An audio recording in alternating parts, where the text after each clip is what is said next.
केन्द्रापड़ा जिला राजकनिका ब्लॉक अंतर्गत नहुणी पंचायतर आध्यात्मिक ग्राम केन्दुसाही रे मर्यादा पुरुष प्रभु रामचंद्रंकर परम भक्त महावीर हनुमानंकर विग्रह प्रतिष्ठा उत्सव सहित विश्वशांति महायज्ञ सांस्कृतिक कार्यक्रम भजन संध्या और प्रसाद सेवन आदि 3 दिन धरी महासमारोह पालित हो जाइछि। किंवदंती जना जाए बहु वर्ष पूर्वे जमीदार शासन समय अल्प किछि लोक बसति स्थापन करिथिबा छोटिया गाँव में प्रत्येक दिन राति नुपुरर रुणुझुणु शब्द शुणा मिलुथिला। एकदा ग्रामवासी संधान नेबारु जଣା पड़िला केन्दुवृक्ष द्वारा परिवेष्टित छोटिया अंचल एक अस्वस्थ वृक्ष मूल फूल चंदन सिंदूर चूड़ी सज्जित होई माँ आविर्भूत होइछन्ति। पंडितों परामर्श क्रमे सेठारे पूजा आदि आध्यात्मिक कार्यक्रम चालू रहिबा सहित केन्दुगछ द्वारा परिवेष्टित स्थानर नाम केन्दुसाही और माँ केन्दुवासुली आविर्भाव होइछि बोली लोक माने विश्वास करती। 50 वर्ष ऊर्ध्व वर्ष हैला गाँव में महासमारोह पालित हुए माँ बागदेवी पूजा। गाँवर आराध्या देवी केन्दुवासुली एठारे उपासित होउछन्ति। तेणु एक हनुमान मंदिर आवश्यकता को उपलब्धि करी ग्रामवासी निर्माण कले संकटमोचन हनुमान एक दिव्य मंदिर। समस्त आध्यात्मिक उपरे चलुचंती मन एक धारणा सृष्टि है जे एटी जगन्नाथ मंदिर एवं गोटे हनुमान मंदिर एटी प्रतिष्ठा करने समस्त मन में आग्रह सृष्टि है।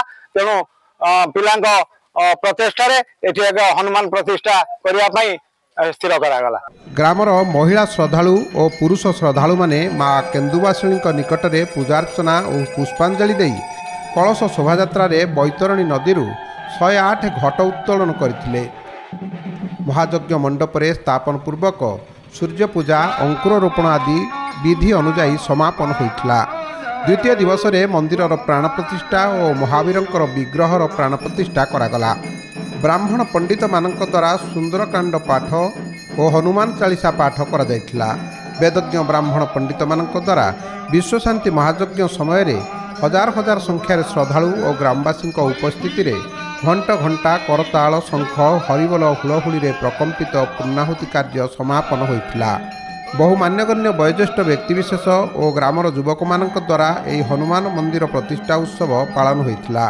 उक्त मंदिर को चारिआडे मागुणी करी आमर विदेश रोथुवा लोक मानकु आदाय करी और सरकारी तरफ किछि आदाय करी एमिति ए मंदिर टी प्रतिष्ठा करिया पय हम युवक संघ माध्यम रे आज स्थिर कराइछि।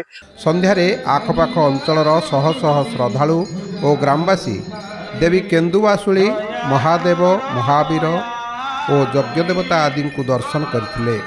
ब्राह्मण पंडितों द्वारा आलती समापन होइथिला। 3 दिन धरी नामयज्ञ हरिनाम संकीर्तन भजन संध्या प्रवचन सहित प्रसाद सेवन आदि कार्यक्रम अनुष्ठित होइथिला। गोटे बट वृक्ष गछ थिला। बट वृक्ष मूले मांकर आविर्भाव से कारणरू ये गाँ नाम होइछि केन्दुवासुली।